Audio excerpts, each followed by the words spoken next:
여러분 반갑습니다. 5월 21일 금요일 공개방송 시작하겠습니다. 오늘 코스피 종합지수는 0.19% 하락 마감이 됐고 코스닥의 경우에도 0.57% 하락 마감이 됐습니다. 코스피 업종 차트를 살펴보면 5월 12일 기준선을 이탈한 이후에 하단 60일선과 상단 기준선에서 계속 저항을 받고 있다는 것을 확인을 할 수가 있죠. 다음주 코스피 지수가 60일선이 지지가 되는지를 반드시 확인을 하셔야 될 것 같습니다. 코스닥 차트는 조금 더 좋지가 않습니다. 4월 20일 사상 최고 종가를 찍고 며칠 동안 횡보를 하다가 이런 식의 쌍봉을 만들었죠. 120일 이평선에서 힘겹게 지지가 되고 있지만 121선이 무너져 버리면 240일선까지 크게 하락이 될 수가 있습니다. 다음 주 코스닥은 121선이 지지가 되는지 이탈이 되는지를 확인을 하셔야 되겠죠. 삼성전자도 마찬가지입니다. 오늘 0.75% 상승이 나오기는 했지만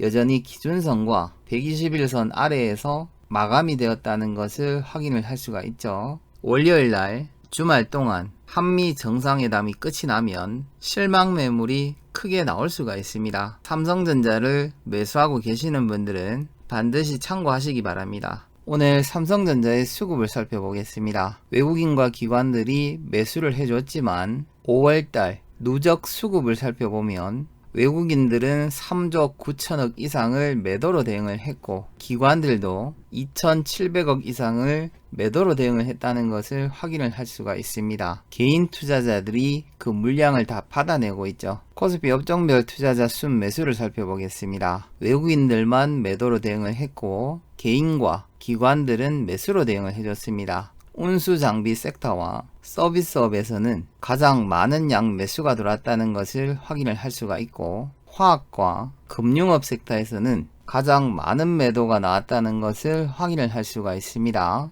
코스닥의 경우에는 외국인과 기관들이 매도로 대응을 했고 개인들만 매수로 대응을 해줬죠. 제조업과 일반 전기전자 섹터에서 가장 많은 매도가 나왔고 섬유 의료 섹터에서는 작은 금액이지만 양 매수가 들어왔다는 것을 확인을 할 수가 있습니다. 외국인들의 선물 포지션도 전일까지 플러스였는데 오늘 대량 매도로 전환이 됐다는 것을 확인을 할 수가 있습니다.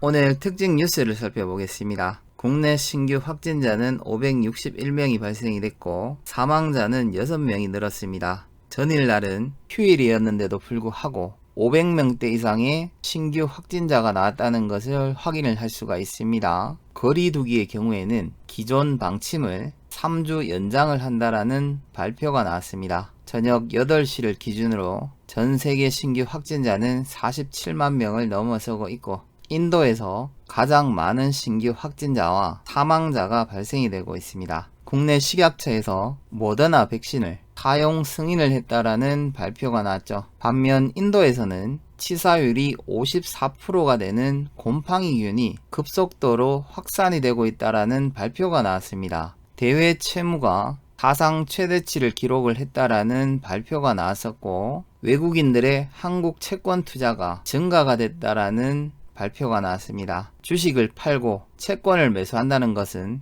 한국 증시가 하락한다라고 보고 있는 것 같습니다. 외국인 투자자들은 5월 달에만 10조 원을 순 매도를 했다는 것을 발표를 했습니다. 작년 3월 이후 최대 금액이죠. 중국에서는 비트코인 거래 금지와 채굴까지 금지 추진을 했고 미국에서는 $10,000 이상 거래 시 신고 의무화를 한다라는 발표가 나왔습니다. ECB에서도 가상화폐 가치는 없다라는 경고를 하고 있죠. 현대차와 기아가 4월 유럽 판매량이 전년 동기 대비 4배가 증가가 됐다라는 발표가 나왔습니다. 오늘 하이투자증권에서는 삼성전자의 목표 주가를 하향한다라는 리포트가 나왔습니다. 기존 10만원에서 92,000원으로 8%를 하향 조정을 했죠. 미국 한미 정상회담에서 북한이 핵심 의제라는 발표가 나왔고 파월 의장은 디지털 달러에 대한 도입을 구체적으로 논의를 하겠다라는 발표를 했습니다. 디지털 달러가 현실화가 된다면 3분기 가장 강력한 테마가 될 것으로 예상이 됩니다. 중국은 대만과 전쟁 직전 상태라는 발표를 했고 현 상황이 지속이 될 경우에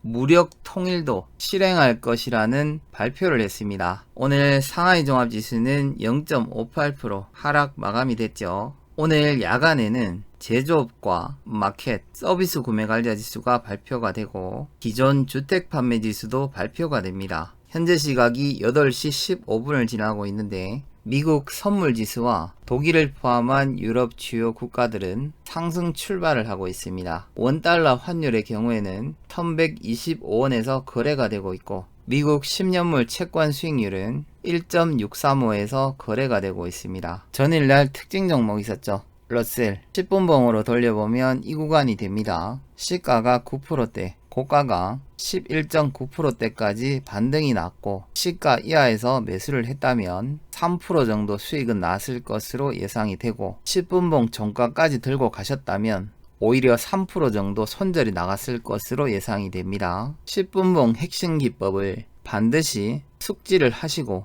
대응을 하시기 바랍니다. 단타 매매나 2-3 기법으로 진입 가능하다라고 말씀드렸는 신성 델타 테크의 경우에는 장중 7.44%까지 반등이 나왔기 때문에 어떤 구간에서 진입을 했다라고 하더라도 수익이 나왔을 것으로 예상이 됩니다. 수익 나신 분들 축하드립니다. 5월 24일 월요일 특징 종목은 원전 관련주인 현대일렉트릭과 BHI 두 종목입니다. 다음 주 관심 섹터와 섹터별 종목들을 알아보도록 하겠습니다. 한미 정상회담에서 북한을 핵심 의제라고 이야기를 했고 남북 경협 관련주들을 주의 깊게 보셔야 될 것 같습니다. 대표적인 종목들로는 신원, 우리기술, 경농, 대오AL 정도가 될 것으로 예상이 됩니다. 두 번째, 파월 의장은 디지털 달러 도입을 올해 여름부터 본격 논의를 한다라는 발표가 나왔었죠. 디지털 화폐 관련주로는 푸른기술, K사인,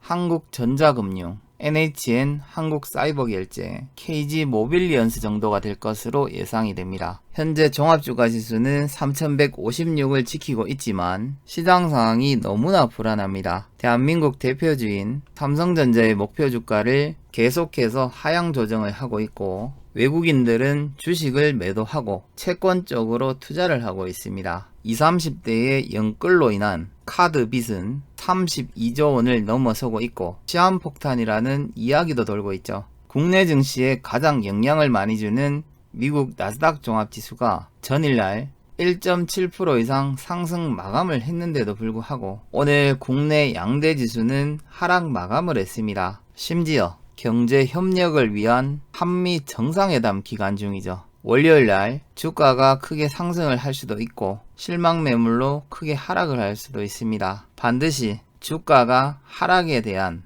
전략을 세우시고 매매를 하시기를 바랍니다. 오늘 영상이 조금이라도 도움이 되셨다면 구독과 좋아요 꼭 부탁드리고 여러분들의 구독은 공개방송 영상 제작을 하는데 가장 큰 힘이 되고 있습니다. 한 주 동안 수고 많으셨고 다음 주에도 성공 투자할 수 있기를 기대해 보겠습니다. 수고하셨습니다.